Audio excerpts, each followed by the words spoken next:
Welcome to the third episode of Shaina Stories. Today, my story is around the idea of choices. Yes, we all make choices every day of our lives that can impact our lives for the good or the bad. But when I talk about choices today, I'm really talking about lack of choice. I'm talking about those moments when a decision is made for you and you don't have the ability to consent to it. Particularly, that's an issue for kids. So as a kid, you don't really get much control over certain decisions in your life. People, mainly adults, are constantly making those decisions for them, from small decisions to life-altering ones. And how those decisions affect the child long-term really is an important piece of all of this. So for me as a child, adults were constantly making decisions around my health. Of course, they're my parents, so these are the adults I'm talking about. That's their job. I'm 8 years old. I don't have any capacity to really make those decisions for myself. Yet, the decisions that people made for me impacted me long-term and affected my life. So now being a parent for myself, I know that they didn't make those decisions to purposely harm me. They wanted to make sure that I had a healthy, long life.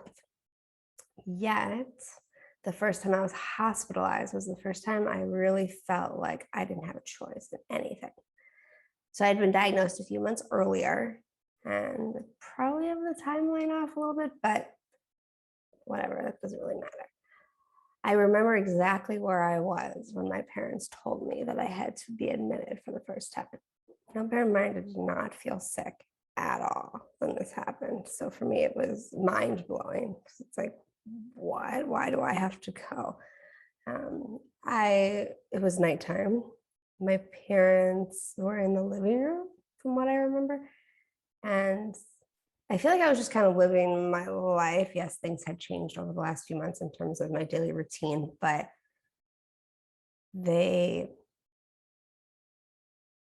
I was just doing things that a normal kid would do. And all of a sudden they called me over and I had this conversation with them.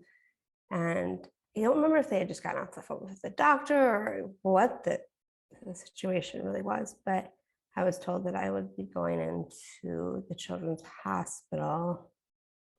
I don't even remember the timeline, but I just remember thinking about when my grandfather was in the hospital months earlier, and he was in his bed and he had an IV in his hand. And I don't remember if I asked about it or if he told me about it, but he was basically like, I have a needle in my arm that they keep there to give me medicine, whatever he said, but the needle part is what stuck with me. And I remember thinking, I never want to go in the hospital. I do not want someone to stick a needle in my hand and keep it there for days. Like for me, it was just, it seemed like an eternity. So for me, I remember thinking about that piece of it and how terrifying that was to think that I was going to be in that kind of a place. Because hospitals were for sick people. Once again, I did not feel sick at all. It didn't make sense to me at all. But it was at that point that also having CF really hit me hard, that this was something that was going to change my life. Because again, I was not sick. And it's a mantra that I have told myself many, many times in my life. I am not sick. And I think it's for the good and the bad. The good, I think, because it kept me going to know that I can live a normal life and that this doesn't have to define me. But also, I think sometimes I didn't take care of myself always in the way that I should have because I didn't feel sick and I wasn't sick. But going back to this idea of choices, there's this quote that I recently saw, and it said, "You never know how strong you are until being strong is your only choice." And I think at that point, that's what I felt, that my only choice was to be strong and to take back control when I didn't feel like I had any. And so what ended up happening is I became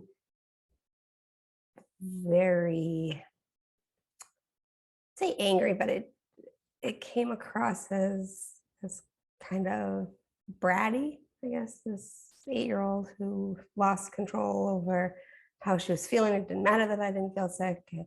I didn't want to have a needle in my arm. I didn't want to be different. And so I took control where I could. And going through my life, that's kind of what I did. I took control. And when I turned 18, I took that control back. And that is a story for another day. And I'll kind of go into what that meant for me as an adult. So subscribe below to hear more. And thanks for tuning in.